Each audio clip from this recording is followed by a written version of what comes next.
చాలామంది content creators better video editing ఉంటే better results వస్తాయని అనుకుంటారు. But that's completely wrong. Transition, cuts, perfect music ఇవన్నీ సెట్ చేయడానికి మనకు చాలా టైం పడుతుంది. కాకపోతే సమ్ టైమ్స్ ఇవన్నీ లేకుండా ఒక రా వీడియో ఉంటుంది కదా, నార్మల్గా కెమెరా ముందుకు వచ్చి రికార్డ్ చేసేది, అది చాలా బెటర్ పర్ఫామ్ చేస్తుంది వాటన్నిటికంటే. సో ఇవన్నీ యాడ్ చేసి నువ్వు చేస్తూ ఉంటావు కదా, వాళ్ళకి ఏం ఫీల్ వస్తుంది అంటే ఏదో కమర్షియల్ యాడ్ చేసినట్టు అనిపిస్తుంది. సో పీపుల్ ఎలా అయిపోయినారంటే వాళ్ళకి రా వీడియోస్ కావాలి, జస్ట్ కెమెరా ముందుకు వచ్చి చెప్పడం కావాలి, దానికి వాళ్ళు రిలేట్ అయిపోతారు అన్నమాట. ఇన్పర్ఫెక్షన్స్ కనబడాలి వీడియోలో. లైక్ ఇప్పుడు మరి టూ మచ్ పాలిష్డ్ కాకుండా కొంచెం అన్పాలిష్డ్ వీడియో ఏదైతే ఉంటుందో అది ఇంకా కొంచెం బెటర్ పర్ఫామ్ చేస్తుంది.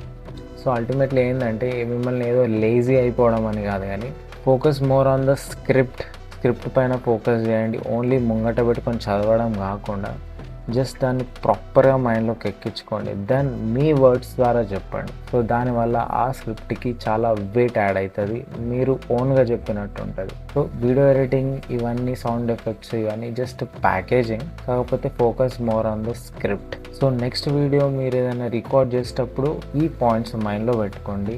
సో మీరు ఏదైనా టాపిక్ అనుకుని దాని గురించి ఎక్స్ప్లెయిన్ చేద్దాం అనుకున్నప్పుడు మీకు 100% నాలెడ్జ్ ఉండాలా. మీరు ఏవైతే పాయింట్స్ అనుకుంటారో ఆ పాయింట్స్ వరకు 100% తెలియాల్సిన అవసరం లేదు. మీరు ఏ పాయింట్స్ అనుకుంటున్నారో ఆ పాయింట్స్ చెప్తే సరిపోతుంది. So will discuss something more interesting in next video. See you.